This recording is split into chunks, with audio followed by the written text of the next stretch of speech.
This is a response to the Thought Slime video, Convincing Myself God Exists to Learn Humility. The argument to which I will respond isn't original to Thought Slime. Thought Slime got it from David Bentley Hart, but ultimately I don't think it's original to him either. It seems to be a variant of the first cause or cosmological argument, an argument which comes from Aristotle via Thomas Aquinas. The argument starts at 8 minutes and 24 seconds in the Thought Slime video. The argument is as follows. The materialist conception of the universe implies a relation of cause and effect between all things. Materialist, of course, here means believing that the material world is all that exists, and specifically that there is no spiritual or supernatural world. It isn't related to the colloquial use of materialist as meaning overly interested in possessions. Effectively, materialist is a synonym for atheist in this context.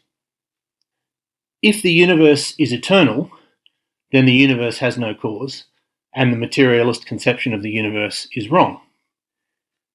If the universe is one in an infinite series of universes, then this series of universes has no cause, and the materialist conception of the universe is wrong.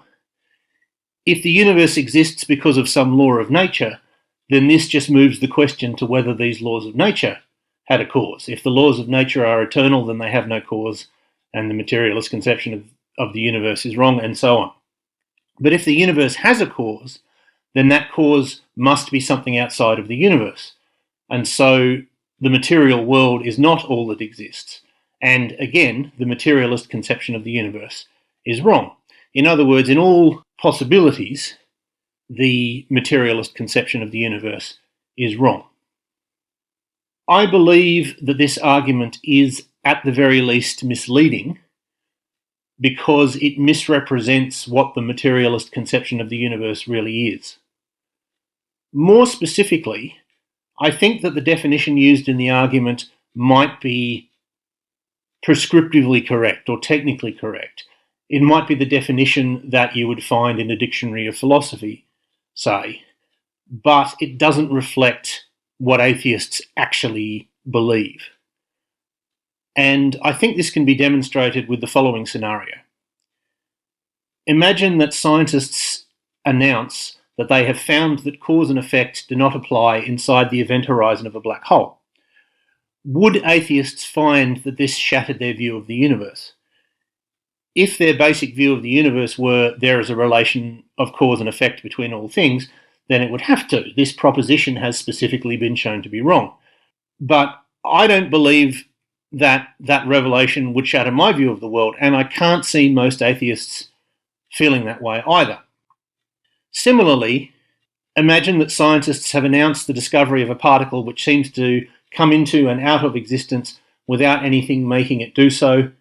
The particle does not interact with any other particles, including other particles of the same type.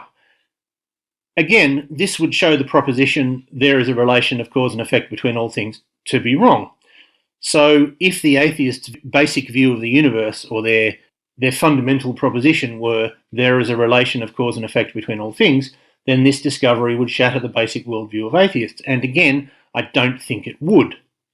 Therefore, I would say that Thought Slime's argument is wrong because it assumes the materialist or atheist conception of the universe to be something other than what it really is. Now, this of course raises the question of what I think the materialist or atheist conception of the universe is, if it isn't what Thought Slime says it is. I would say that the bedrock, as it were, of atheism or materialism is the proposition religious people are not onto something when they assert that ultimate truth can be deduced by processes such as religious revelation or introspection and instinct.